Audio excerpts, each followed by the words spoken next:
Salut les traders, j'espère que vous allez tous très bien. Bienvenue dans cette nouvelle vidéo. Donc là, on va regarder ensemble un trade que j'ai pris sur GBP/USD.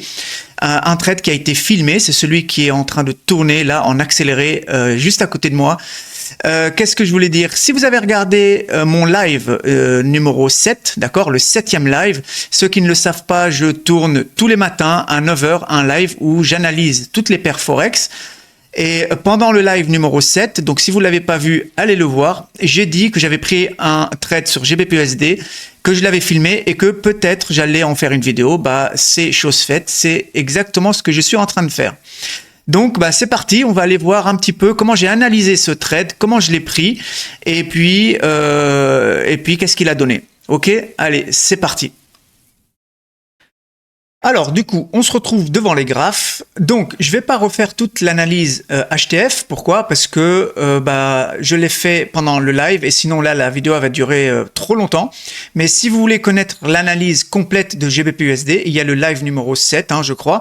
Et comme ça, vous savez. Mais quoi qu'il en soit, en H4, on était rendu par ici. Et moi, ce qui m'intéressait, c'était prendre un trade en intraday. Ok, donc, je vais descendre un petit peu en time frame. Donc, évidemment, j'ai toute une analyse derrière en HTF, évidemment, en daily, en weekly. Et du coup, moi, après, ce qui m'intéressait, c'était prendre un trade en M15, puisque je voulais prendre un trade en intraday. Alors, lorsque je prends un trade, du coup, comme ça, je vais m'intéresser beaucoup à la session asiatique, ce que vous voyez ici sous fond vert.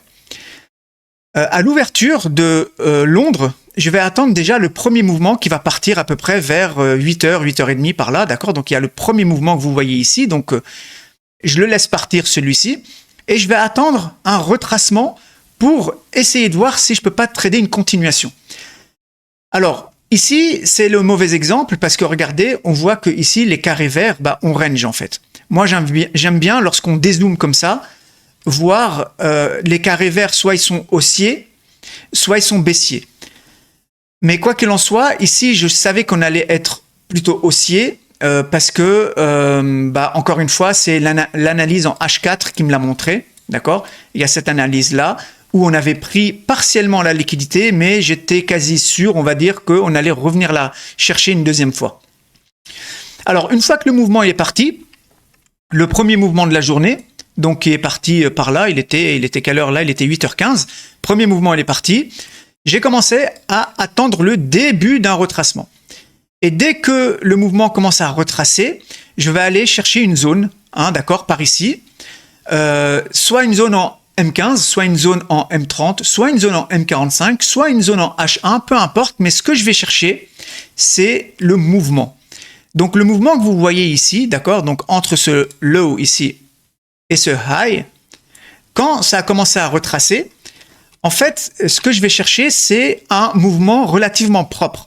Là, on voit par exemple en M15 que le mouvement n'est pas très propre parce qu'il y a du bruit ici, il y a plein de petites mèches à droite à gauche. Donc, je vais monter en time frame et je vais aller regarder en M30. Ici, je vois qu'en M30, le mouvement, il est assez propre, il est joli, il est beau. Donc, voilà, il n'a pas trop de bruit, mais je n'ai pas de POI en bas là. Je n'ai pas de POI. Donc, je vais aller chercher le POI dans une time frame qui soit proche, donc M45, M15, H1, etc. Et en M45, regardez, on retrouve du coup notre mouvement qui est relativement propre avec un POI en M45. Et si vous pouvez remarquer ici, il y a un tout petit peu d'imbalance. Ok, je vais zoomer, d'accord, ici. Il reste encore un tout petit peu d'imbalance. Donc, j'étais pas quasi sûr, mais presque que le prix allait réagir ici. Donc, une fois que j'ai trouvé mon mouvement qui est relativement propre, et ma zone M45, je la trace. Après, je peux redescendre en M15 et je vais attendre que le prix revienne. Maintenant, ce n'est pas tout. Le prix revient, mais pourquoi il va repartir à la hausse? Il y a plusieurs choses. Déjà, je vous ai dit tout à l'heure qu'en H4, ce high, pour moi, il devait être pris une seconde fois. Parce que là, la liquidité ici, elle a été prise, mais que partiellement. D'accord?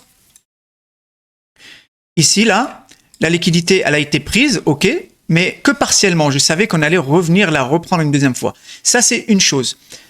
Autre chose, il y avait ceci qui m'indiquait que le prix allait de nouveau remonter. Donc, lorsque le prix est revenu par ici, il y a ce POI là qui n'avait pas été touché puisqu'il y avait du gap, hein, d'accord? Il y avait du gap ici. Le gap, il n'avait pas été comblé et il restait encore ici de l'imbalance, d'accord? Si j'enlève ça et que je viens tracer mon imbalance, donc entre cette mèche là et cette mèche-ci, il restait en fait du gap. Et donc, c'est pour ça qu'il y avait de fortes chances. OK, ici, il restait du gap.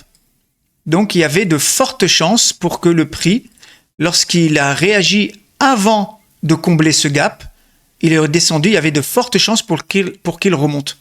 Donc, c'est tout ça qui m'ont poussé à prendre le trade dans cette zone. Alors, maintenant, une fois que le trade, il a retracé et il a touché ma zone, j'ai attendu, moi, une confirmation en M3.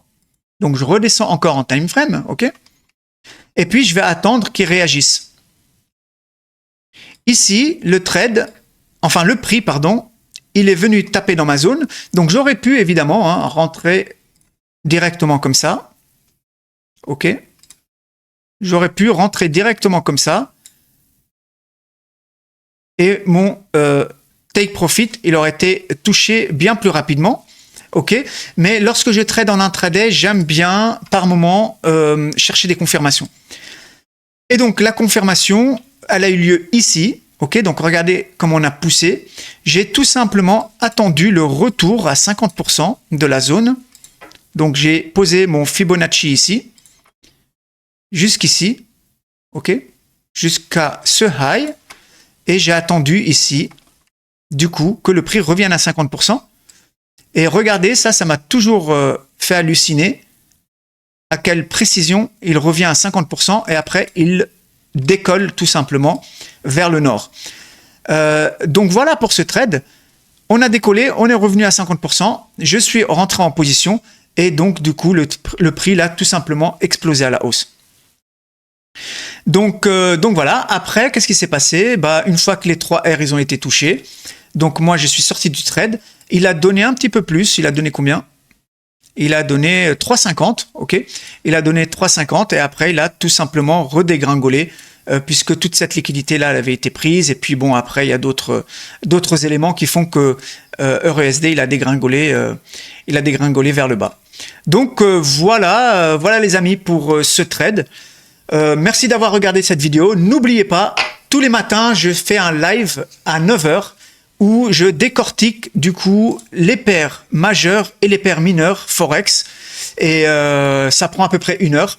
Et puis, toutes les vidéos live sont enregistrées. Je vous souhaite à toutes et à tous une excellente journée et je vous dis à très très bientôt. Bye bye. Ciao les amis.